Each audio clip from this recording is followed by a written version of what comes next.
Welcome back to the Too Fast Tactical channel. In this video we're going to be installing some Ameriglo suppressor height sights with tritium inserts, so they're night sights. We have our Wuelf slide, Glock 19 slide. We're going to need that. We're going to need the Ameriglo suppressor height sights. We're going to be needing some blue Loctite, just a little bit. Make sure it's blue Loctite and not red. You don't want to use that. You're going to need a tool for the 3/16 hex nut for the front sight. This is the real Avid 2-in-1 Glock maintenance tool. It has a magnetic 3/16 socket that allows you to install front sights. And on the back of this, if you unscrew this, is a 3mm punch, which is suitable for all of the pins on a Glock pistol. I did a review on this a little while ago, and that's on my channel as well. So we need something like this. I highly recommend for installing front sights, you use a proper 3/16 tool that has a magnet in it, because without a magnet you end up dropping that screw all the time, and it's not fun. I don't have a sight pusher because I don't install enough pistol sights to justify the cost of a sight pusher. I probably should buy one, but I just didn't. So what I have is a couple of Delrin nylon type punches, and we're going to be hammering our rear sight in using one of these two items. It's also best to have a bench vise, and I'm going to reach over. And for your bench vise, some of these magnetic rubber inserts, these go into the jaws of the vise, so you can hold on to your slide without marring the slide. You don't want to clamp your slide into a vise. You'll mar it all up, and that's never nice. So you can get these rubber plasticky vise inserts off of Amazon or eBay.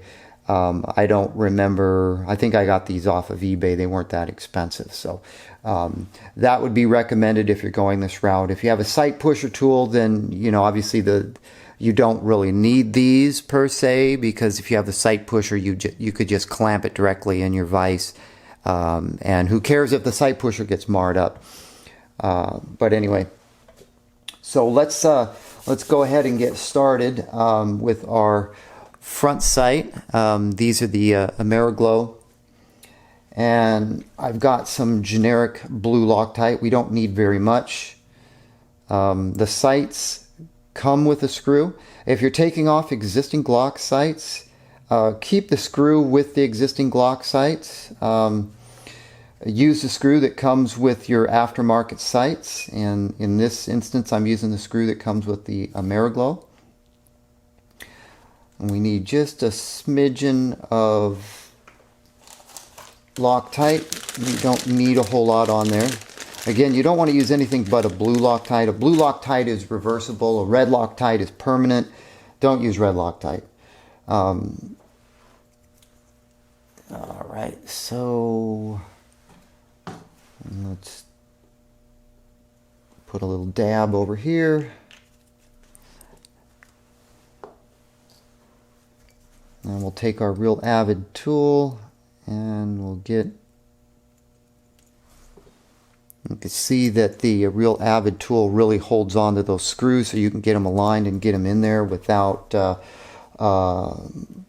use of a lot of profanity. And I've just got a little wood stick here, and I'm going to put just a little bit of blue Loctite on there so it doesn't loosen up at the range. And that's basically all we need. And we're going to take our sight, get our sight in place, and I'm going to hold it with my finger as I flip it around. And if you can see, maybe you can see, if you can see in there, we've got really tight tolerances, and the lip in there doesn't really allow you to use a regular socket, a 3/16 socket. So this tool allows you to get in there past the lip and get the screw started.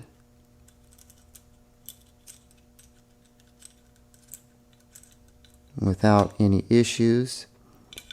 And that's basically it for the front sight.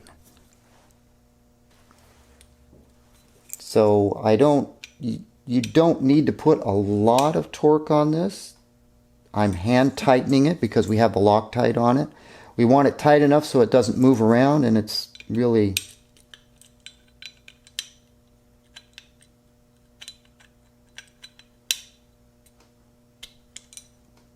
not going to move around anyway, but that's basically what it takes to install that front Ameriglo sight on this Glock 19 slide.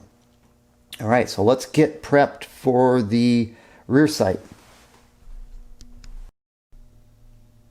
Okay, so I actually put another rag in there just to be on the safe side, and I have the slide facing up. I know some people might turn it in the side and hammer down.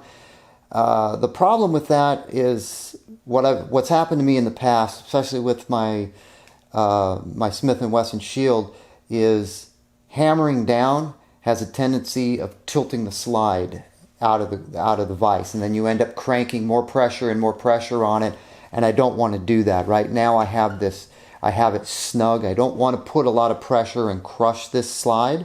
So I actually have it facing upwards, and I'm going to pound it in this direction.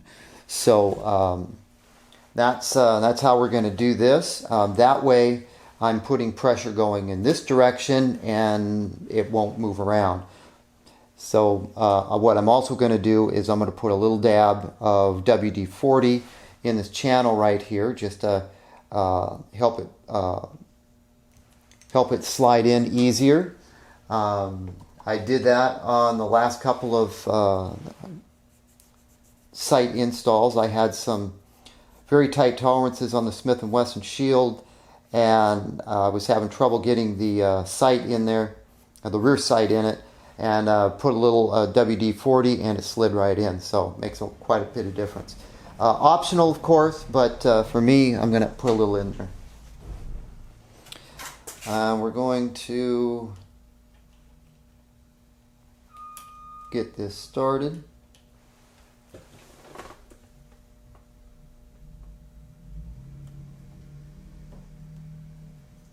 And it is quite tight. It's going in from that direction. Let me try this direction.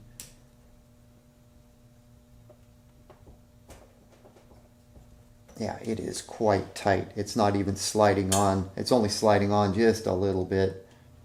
So I'm going to fiddle with this a little bit off camera, and we'll be right back. I want to get this started and not waste your time while I fiddle with it.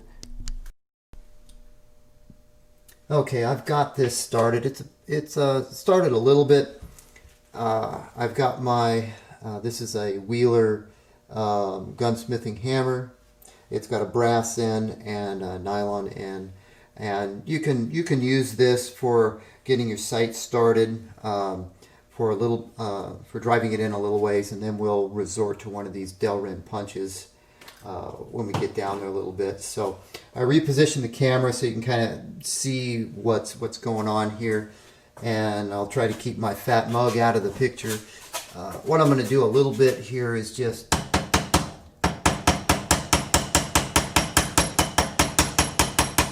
I'm not using the punch at this point because the hammer's got a nylon end on it, so I'm going to need the punch to do the fine adjustments to get it centered correctly. I'll probably use the white one or use the black one for drifting the sight a little bit more, but at this point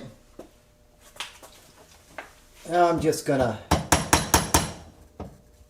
hold on to it a little bit.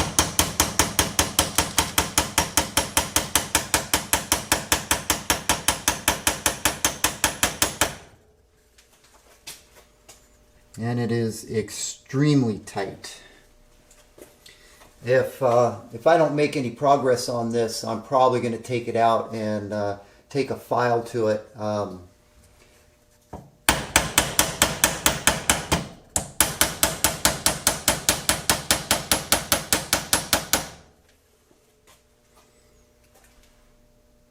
It is going in, but it's going in very, very tight. I'm going to go ahead and I'm going to back this out and I'm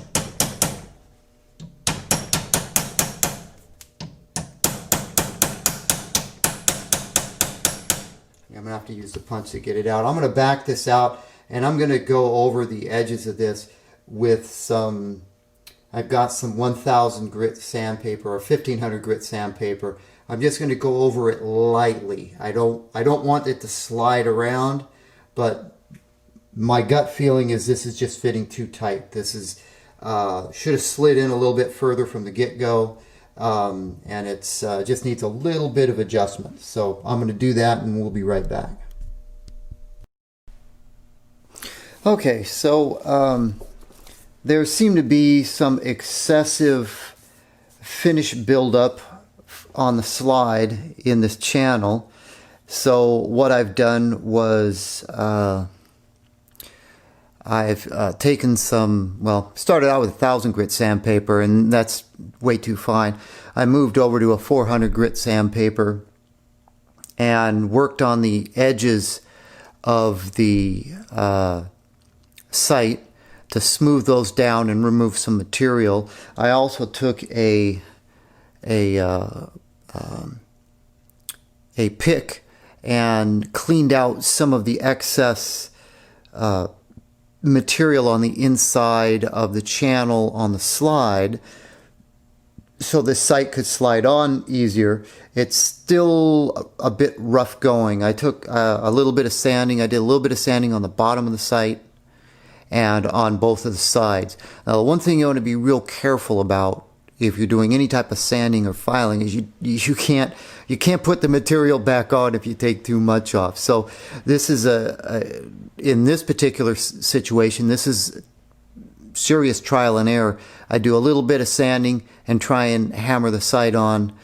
If it doesn't appear to be moving, I take it off, do a bit more filing or sanding, and then try it again. So I've done that probably 4 or 5 times already.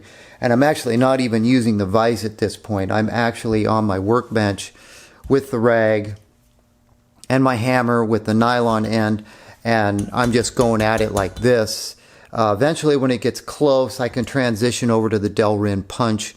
But at this point in time, I don't need to do that since I've got the nylon tip on this hammer. As you can see, I'm a little over halfway.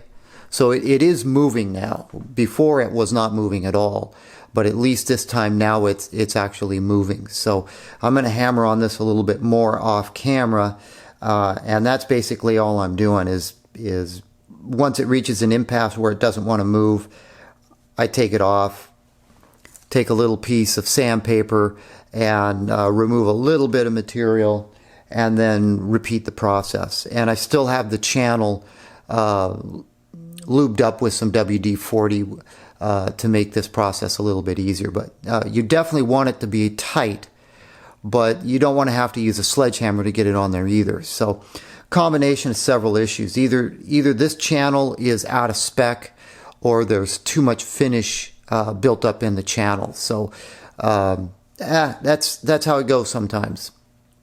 So I'm going to continue on this, and we'll be back hopefully real soon when I get this all the way in. Okay, all in all, it took me about 30 minutes to do the rear sight. It's just trying to fit it, take it out, do a little sanding, try to fit it, clean it, apply some more WD-40 until it finally got to the point where with normal effort I got it about halfway in. Once it went halfway in, I knew it was going to go all the way through. So I can't say it's the worst install I've ever had, but it's not the best either. So it's just one of those deals. where you're taking two different brands and you got to fit them together, and in a perfect world they'll fit real easy and there won't be any fighting and any profanity, but in this particular case it required a little bit more effort. So you can see I actually got this, I got it perfectly aligned, so it's exactly where it's supposed to be. And I actually did it right here on the workbench on the shop rag, and I used the nylon end of this hammer, and then for finishing movements I used the Delrin punch right there to get it perfectly aligned. So it still took a good amount of effort. So, if for some reason I drop the firearm and it lands on the sight shouldn't get whacked out of position. It's still extremely tight, but it's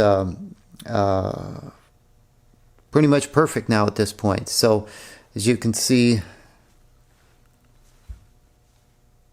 we've got the suppressor height sights on it, and of course you can't see that because of all the light I have in here, but they do glow just the way they're supposed to. So I'm going to wrap this up, but first I'm going to go ahead and put this on the gun, and we'll take a look at the finished product. Alright, so here's the slide installed on the Polymer 80 lower receiver and the suppressor height sights. So that's going to conclude this extremely long and boring Ameriglo suppressor height sight install onto the Wuelf slide. Alright, thanks for watching, and hopefully you found it helpful.